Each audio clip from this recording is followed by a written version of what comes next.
The Antony Roll is a record of ships of the English Tudor Navy of the 1540s, named after its creator, Anthony Antony. It originally consisted of 3 rolls of vellum, depicting 58 naval vessels along with information on the size, crew, armament, and basic equipment. The rolls were presented to King Henry VIII in 1546, and were kept in the Royal Library. In 1680 Charles II gave 2 of the rolls to Samuel Peeps, who had them cut up and bound as a single-volume book, which is now in the Peeps Library at Magdalen College, Cambridge. The 3rd roll remained in the royal collection until it was given by William IV to his daughter, Mary Fox, who sold it to the British Museum in 1858. It is now owned by the British Library. The Antony Roll is the only known fully illustrated inventory of ships of the English Navy in the Tudor period, as the work of a successful state official in 16th-century England. The artistic value of the Antony Roll has been described as being characterized by naive draftsmanship and conformity to a pattern, though its artistic aspects display a decent amateur grasp of form and color, while the inventories listed in its text have proven to be highly accurate. Most of the ship illustrations are rudimentary and made according to a set formula. The level of detail of the ship design, armament and especially rigging has therefore proven to be only approximate. Nevertheless,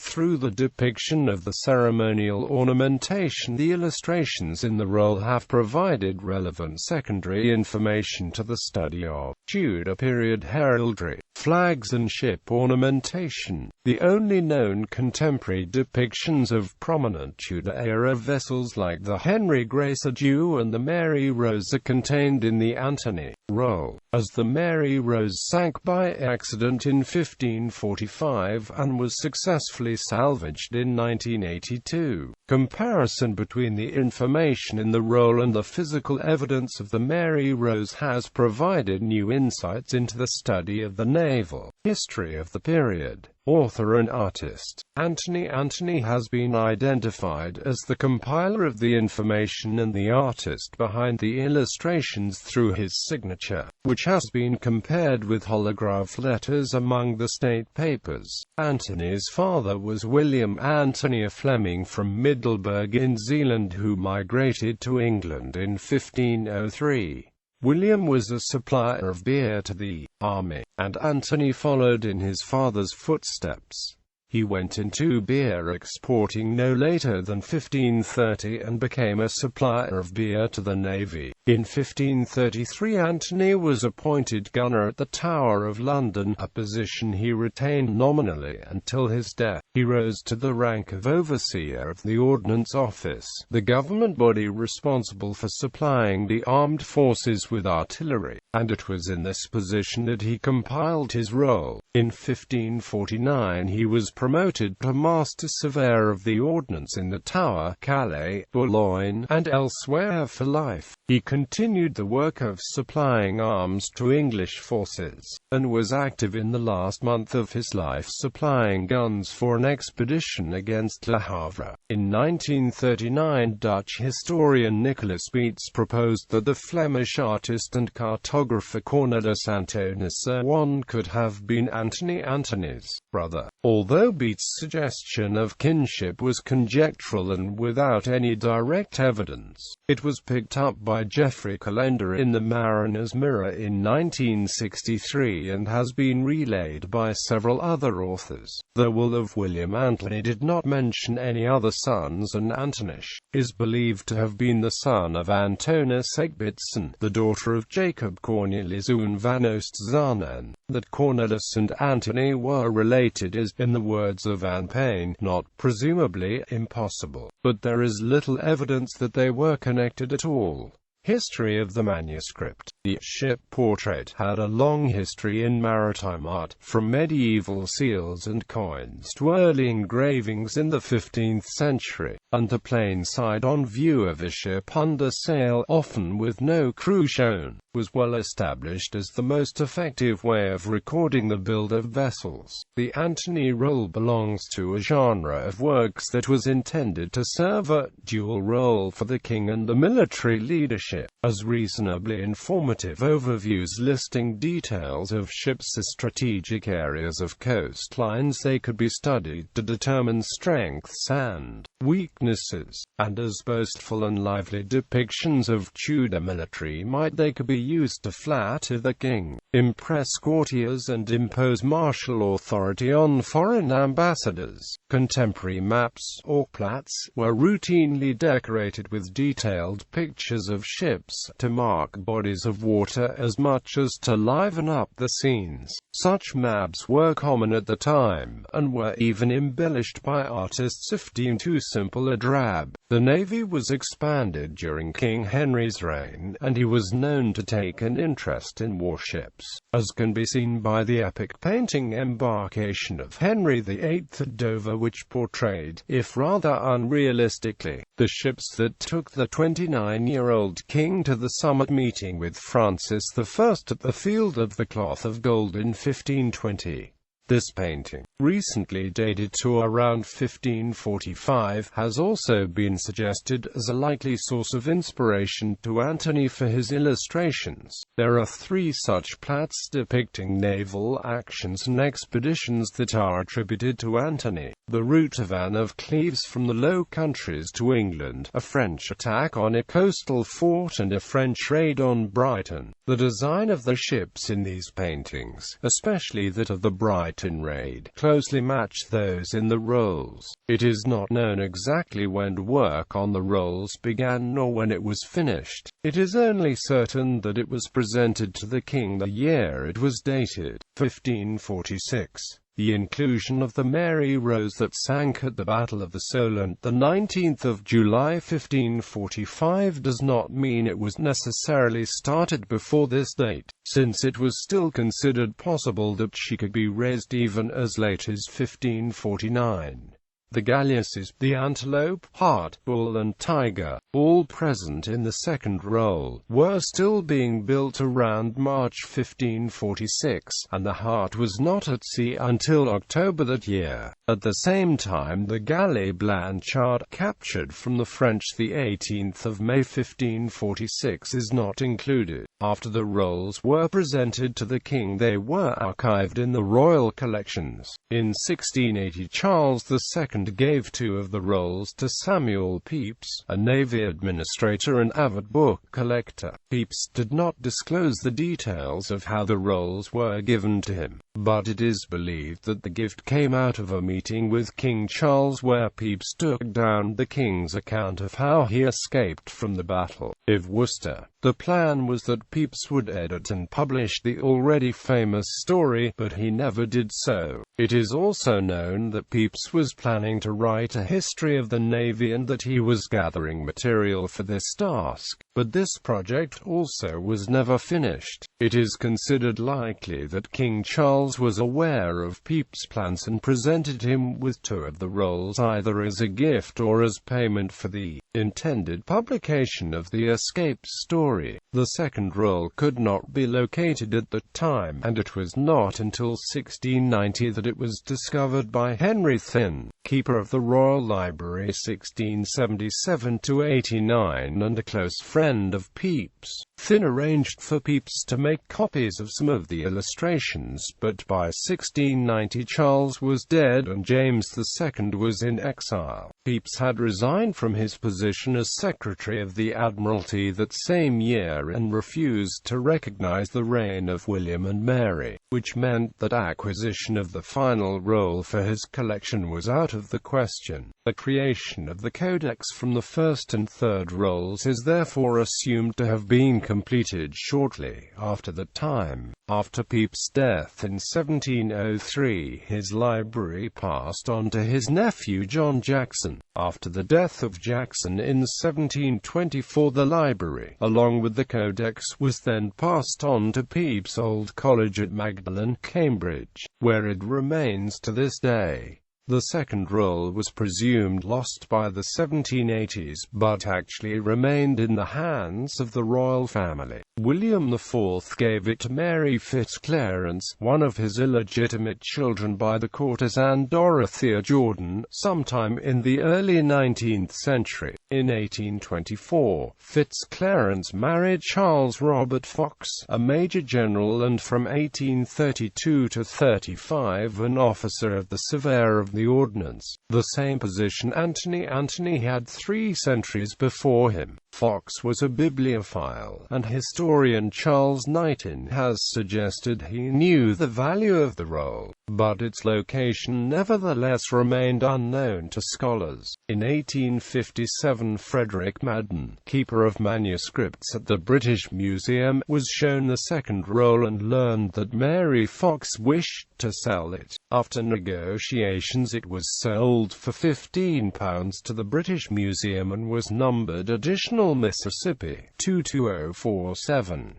It was kept in its original format as a roll and has been stored in the British Library's manuscript collection at St Pancras since 1999. The Anthony roll has been used frequently as a primary source for histories of the English Navy of the 16th century, but the full text and all illustrations were not collected in one volume until 2000. Description: the Anthony roll was originally a set of 3 separate vellum rolls. It exists today in the form of a bound volume containing the first and third rolls, while the second roll is preserved in its original form. The 3 original rolls were made up out of a total of 17 individual membranes glued to the back of the next membrane. The membranes were of a width of 70 centimeters and a height varying from 79 to 96 centimeters. After receiving the first and third rolls, Peeps had his clerks cut the rolls up and bound in a single volume as a book,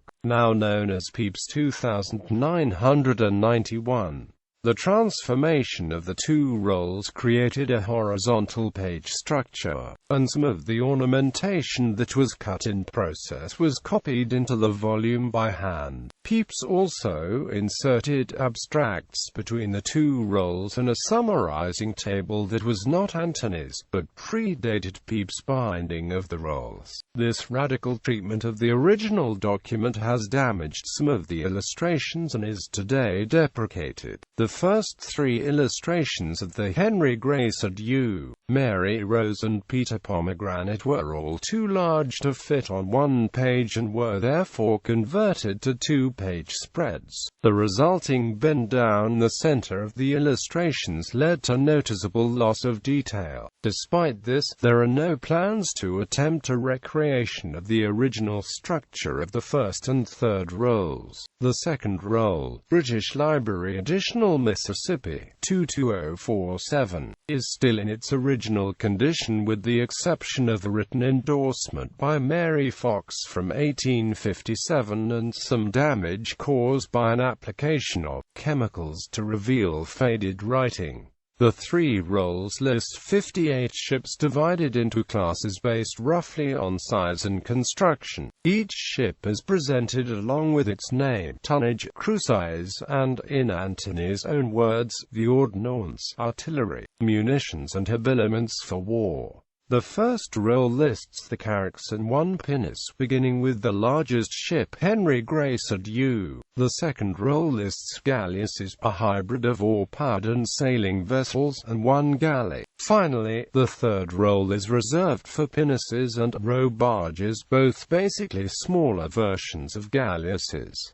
Artistic analysis. Anthony was not a trained professional artist. The illustrations are described as striking and boldly executed, but have few claims to be fine works of art. The vessels are for the most part painted according to a standard formula, with distinct repetitions even in the more elaborate depictions. Anthony's style is signified by naive draftsmanship and conformity to a pattern consistent with the abilities of a government official with a decent amateur grasp of form and color. The rolls were all of roughly the same length, about 5.5 meters, and would most likely have been presented side by side for display on a table or hung on a wall. The focal point of the whole composition is in the second, middle roll, where the exceptionally well-executed painting of the galley's Subtle is placed. That this ship was intended to be the centerpiece illustration is made clear by the presence of the pinnace Mary James in the first roll, which is otherwise reserved for ships. This appears to have originally been placed at the beginning of the third roll, among the other pinnaces and robarges, but was moved to achieve more equal lengths. In his pursuit of living up to the image of a Renaissance Prince, Henry is known to have been particularly fond of galleys, something which would have been known to Antony. The lettering, framing lines and floral pattern decorations are painted in red or black, with the exception of the first three ships of the first roll, which also feature gold.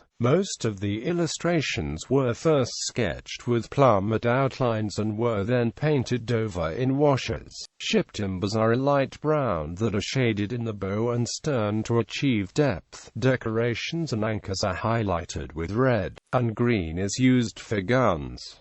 Contours are in black and the sea is in shades varying from grayish-green to a richer blue. The first two rolls were done with roughly the same amount of detail, while the lesser robarges were done more hastily. The first two ships of the first roll, the Henry Gracedieu and the Mary Rose, have traces of a grid pattern, indicating that they were transferred from a different drawing, while the rest are done in freehand. Overall, the ships follow a formula depending on the type of ship. The exceptions are stern galleries of some of the galleasses and the figureheads of the Mary Rose, Salamander and the Unicorn, the latter both captured from the Scots in 1544. The prominent exception is the galley Subtle, placed in the middle of the second roll. It is more consistent in type with Mediterranean-type galleys than the galleasses and small robarges, and features a considerable amount of detail not present in the other ships. It is the only ship where any crew is visible, in this case rows behind palisades as protection from enemy arrows, and an overseer wearing a bonnet, full-skirted armorial doublet and bagway breeches, holding a stick or baton, as if beating the time of the strokes of the rowers. Used as an historical source.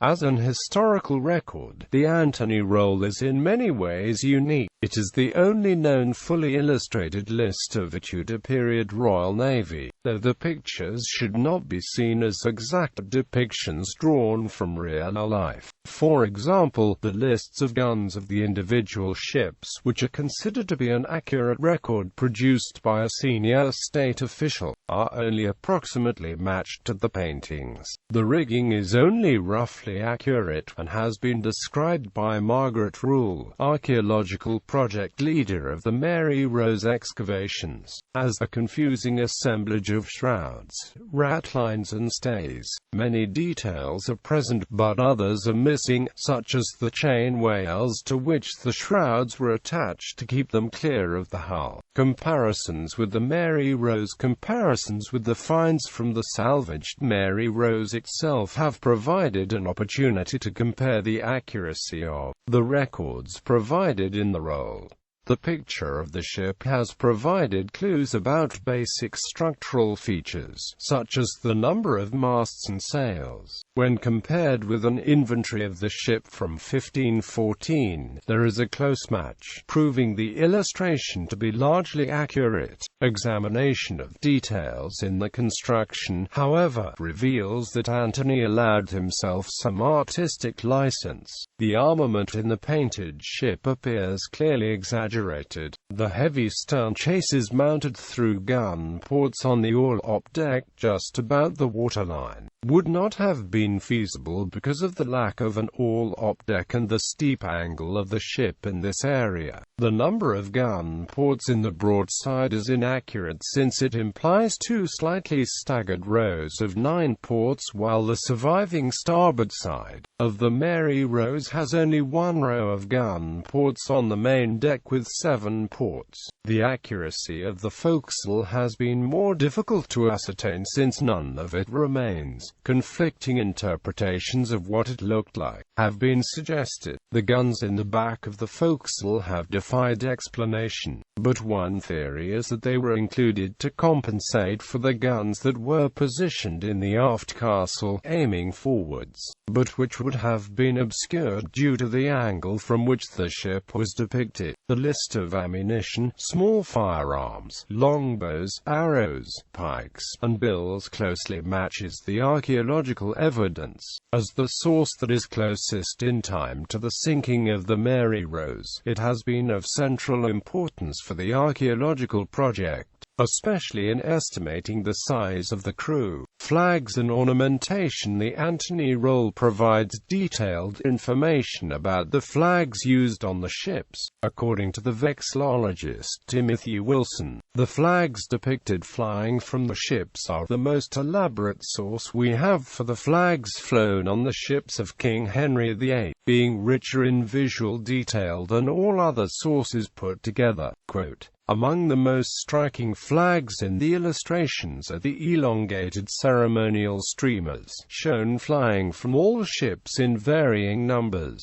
These feature a St. George Red Cross on white ground on the hoist nearest the flagpole, and a very long tail striped in green and white. They all feature gold paint on the red and green, and silver paint on the white. This artistic device was used either to simulate the fluttering of the flags or to actually display the metallic thread and paint that was sometimes used to decorate them. Along the railing of all ships, most prominently on the large carracks and the galley scuttle, there are rows of banners displaying various heraldic designs, including the English royal arms, one of 3 fleur-de-lis of the French arms, St. George's crosses and Henry VIII's monogram in gold on blue, what appears to be the Tudor rose, and the green and white of the House of Tudor. The depictions of the flags and banners on the ships are in a heraldic and military sense considered to be roughly accurate but not entirely consistent. A kind of system of command among the various vessels is apparent in how flags are displayed on the masts, but it does not appear to have been carried through systematically. Some of the heraldic designs have been described as unlikely by the 20th century herald George Bellew, but have deemed to at least be plausible by Wilson.